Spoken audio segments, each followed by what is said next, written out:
warahmatullahi wabarakatuh. Hari ini saya bersama Bapak Awit, petani Desa Arahan, Kecamatan Arahan ya. Hari ini saya ingin membahas terkait dengan giling air dan ingin mendalami terkait praktek-praktek mafia air. Langsung saja Bapak Awit, ada beberapa hal yang ingin saya tanyakan. Apa campur Jawaan enggak? Saya konon. Nah, pribadi nih, bagaimana nih terkait dengan aliran air sekarang nih ke Arahan dan ke Catigi nih, gimana menurut sampean? Kalau masalah dengan adanya jadwal gilir giring, wilayah kami itu sangat tidak mencukupi. Karena apa? Cuma jangka 3 hari ataupun 4 hari. Walaupun memang itu digelontorkan air biar mengalir semua ke wilayah kita, tetapi dengan adanya jadwal gilir giring tidak akan mencukupi karena terbatas. Kalau kami maunya ya dengan kontinu, ibaratnya air walaupun semuanya 10 mengalir dengan 5, tetapi semua terbagi. Saya tidak mau dengan ibaratnya apa ya, daerah kita terbagi, daerah ini juga harus terbagi. Jadi semua itu harus terbagi. Jadi jangan ada gilir giring lah. Itu udah dicoba dari beberapa tahun yang lalu juga, itu tidak terbukti. Nah, alasannya kan stok airnya kok nggak ada, kurang, gimana tuh? Kata siapanya air itu kurang. Nah, pada saat itu juga kita ada kumpulan di kecamatan bahwasanya air itu sampai selesai panen cukup. Itu dari pihak pengairan sendiri yang ngomong air itu, stok air baru jadi kita cukup. Nah, perlu dijelaskan juga nih. Jadi saluran air ini dari rentang, kemudian sumber utamanya jadi gede. Jadi sumbernya sudah penuh ya, tinggal dialirkan. Iya, kita juga dari pihak pengairan sendiri yang ngomong seperti itu. Kenapa sekarang bisa terjadi dengan gilir giring? Gilir giring itu sudah dipraktekkan dan juga udah dicoba tahun-tahun yang sebelumnya, tidak terbukti. Kalau tidak terbukti, kenapa harus diulang lagi dengan jadwal gilir giring? Nah, kondisi sekarang di lapangan bagaimana nih? Ya banyak yang gagal tanam. Banyak yang gagal tanam.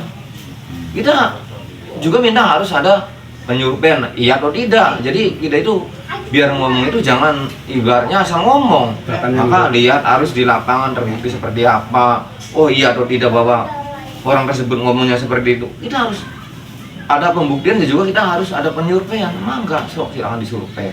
Nah, dari adanya gilir giring itu ada potensi tidak ada praktek mafia air, pungutan liar dan sebagainya gitu. Ya itu sih kurang begitu memahami ya, mungkin juga. Kenapa? Ada yang mengatakan bahwasannya saya sih tidak begitu ibaratnya mendalam ke sana, tetapi ada yang mengatakan juga kalau misalnya air itu, muka air itu tidak pakai hong, harus pakai ongkos, pakai duit. Itu harus pakai duit katanya.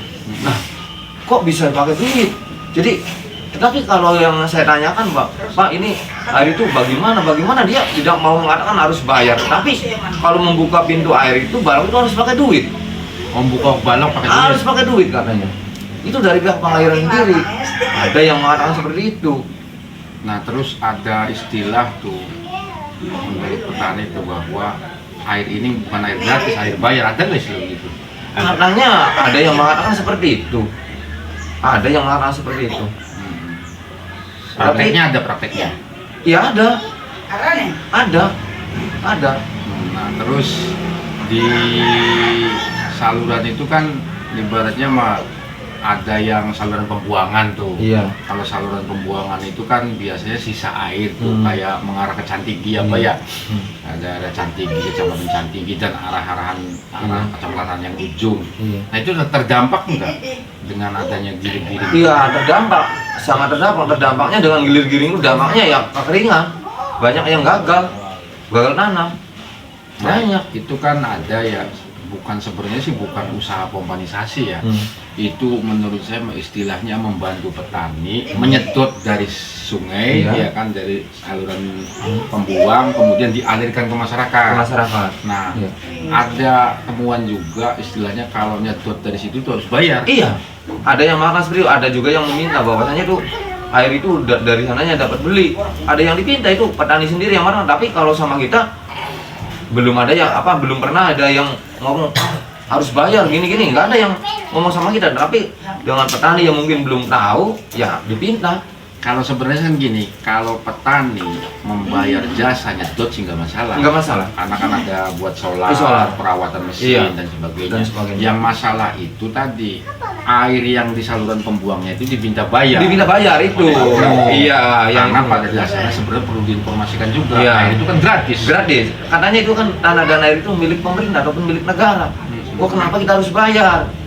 Jadi yang kita komplain itu ketika orang nyedot dari situ, Iya. dari saluran pembuangan, Pembuangan. disuruh bayar. Disuruh bayar itu.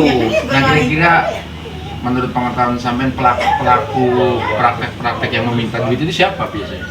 Nggak usah sebut namanya, nggak usah. Oh, itu dari ya oknum-oknum yang ya biasa seperti itu. Oknum pengairan ada, Pengairan ada. mantan pegawai pengairan Ada. Itu kerjasamanya dengan siapa? Ya kerjasamanya mungkin dengan orang-orang ya selingkuhannya. Perangkat desa ada nggak yang itu? Ya, ada. Kalau kita sih, kalau di daerah kita nggak ada. Desa Mungkin lain. Desa lain mungkin. Tapi kalau daerah kita nggak ada. Tapi kalau desa lain, Ada. saya juga kurang begitu memahami kalau desa lain. Nah terus itu tuh sudah terjadi dari tahun berapa tuh begitu tuh sebenarnya tuh?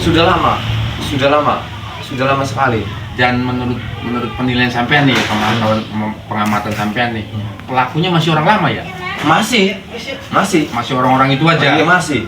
Jadi begini, saya minta, saya mohon, ya kalau yang masih seperti itu seharusnya, ya tolonglah jangan dikerjakan lagi di daerah kami, karena itu sangat benar-benar menyesatkan para petani, maksudnya menyusahkan para petani. Nah terakhir nih, saran buat pemerintah daerah, Ya. buat penegak hukum, apa kira-kira?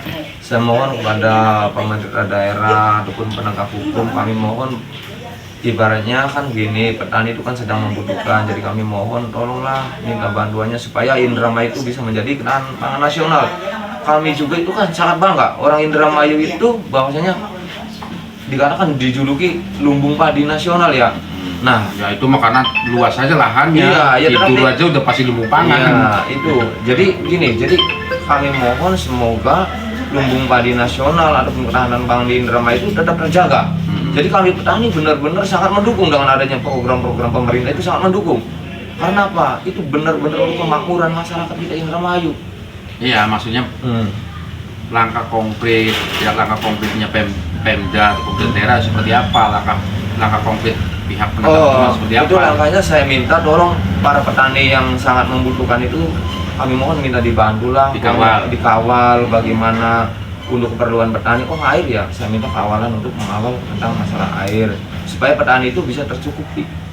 Nggak usah ada Bisa. pungutan-pungutan Iya, lagi. nggak usah ada pungut-pungutan lagi. Jadi kenapa sih ada pungutan juga kan yang sudah kita alami tahun yang kemarin itu kan selesai sampai panen pun air sampai tercukupi, sampai lebih kok, Nah, sampai penegak lebih. hukum perlu menindak nggak kira-kira? Ya harus bisa menindak.